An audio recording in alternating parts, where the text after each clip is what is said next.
Hey, everybody, welcome back to another episode of the Strategy Game Podcast. I'm your host, Lauren Shippey, and today we're talking about another weed in the way for those of you who have not yet been a part of this series. The weeds in the way are a part of my book called Seen, Known, and Heard. And this is just really a series of topics that came to me when I was evaluating my own self and my own growth and thinking through, gosh, what stands in the way of me becoming more free and clear to really show up for the people in my life, to do life well in terms of just business ventures and all those things. And I started to have these like different themes highlighted to me, and I've done a couple workshops on it, which has been really cool to see people get free or people get clarity. And, at Storywork, we always talk about like, we're all about clarity, right? We're all about peace of mind. We're all about freedom and getting free in our lives and businesses so that we can run and we can like run in our lane and walk with purpose. So today we're talking about assumptions and judgments. This is one that I really can be sneaky. And I observe this in my own self all the time. And I mean, I'm still guilty of this. Like it's just a constant, kind of reset that's needed. But I want to start this episode with a question because this happens to me. This has happened to me before. Have you ever been talking to somebody and you're not fully hearing what they're saying in the moment because you heard them say a particular word or phrase and your mind started to automatically classify what they've said into a category? And therefore, it's like you're automatically putting them in this box, but you don't even know you're doing it. It's really crazy how fast that can happen. And when I started thinking about this, I was like, yep, those are assumptions. The assumptions are often unprompted, and they can be just based on a number of diverse things for us, such as our past experiences in life, maybe people we know like them, political or religious beliefs, or how we have curated our news and social media feeds, and so many more things. And so, as we're seeing people throughout the day, whether words are used or not, we're probably making a whole bunch of assumptions about these people, just everything from surface level demographics, like socioeconomic status, background, upbringing, education. We also might be subconsciously or consciously making assumptions about their philosophies and worldview, such as faith, political orientation, right? Stance on social issues. We all have these biases, whether we acknowledge them consciously or not. And we all have triggers that create associations with past wounds and hurts.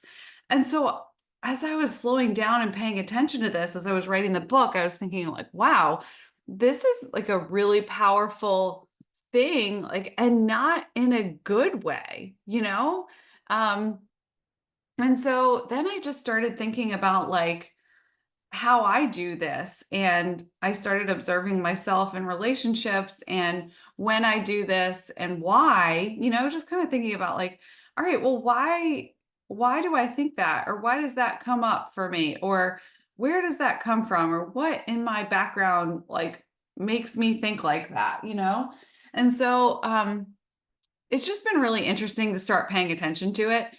The reason I'm calling this one out is because assumptions can be dangerous because they can be wrong.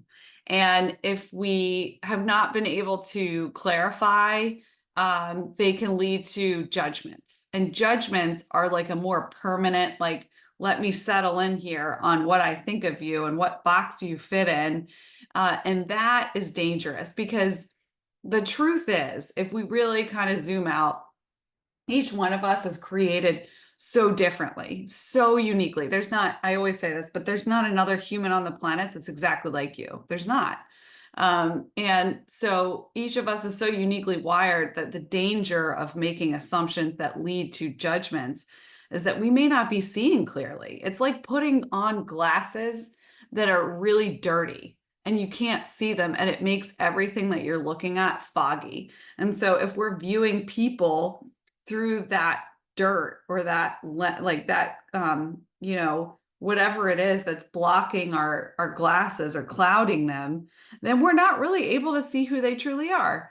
And that is such a disservice to them and also to us though, you know, because we can't fully really enjoy our relationships. We can't receive the way that, you know, maybe we could if we were able to clear out some of those assumptions and judgments. So the charge here in this episode is just to maybe take an account, like just stop and think about, start observing a little bit yourself this week on what assumptions or judgments am I making, or how does that process work for me? Like, am I making some and I don't even know it? You know, is there stuff that my brain automatically does that I'm not noticing? And I think if we can make space for each other to ask questions of others in a non-judgmental manner, so we can really hear where they are with something, just being curious, that's a big thing I know that's been, you know, been highlighted quite a bit. Just be curious. It allows us to communicate with a person without offense. You know, if we're coming, I think people are just, you know, more discerning and perceptive, and I think if we're coming with a willing spirit to and a release of control, we can listen and ask questions to take in that information and process it.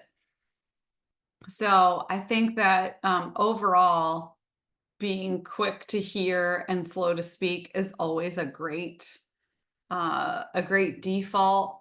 And it's such a good reminder, you know, it's such a good reminder for me, even recording this, because I'm talking about, you know, I'm thinking through like how I do this, and you can always go back to this, right? So, you know, I think if we're not rushing to defend ourselves or maintain our own thoughts and opinions, and we can hold our thoughts and opinions, but we don't have to necessarily enter a fight, right? We don't have to enter the fight or the back and forth of something. We can simply just listen and to someone who's, you know, perspective that's different from ours. And so even when we come away from a conversation, you know, it might be helpful to think through, well, what did I see in that person that didn't fit in with my assumption or judgment that I previously maybe held about them? That might be a great question to ask yourself, like a great practice, because we're constantly learning new things about each other if we're willing to see, know, and hear each other. And it's so great because let me tell you, um, there's so much freedom that comes with that. Like we get to provide freedom for others. Like they feel, you know, probably safer talking to us because they know we're not going to be just eyeing them up and trying to judge them the whole time.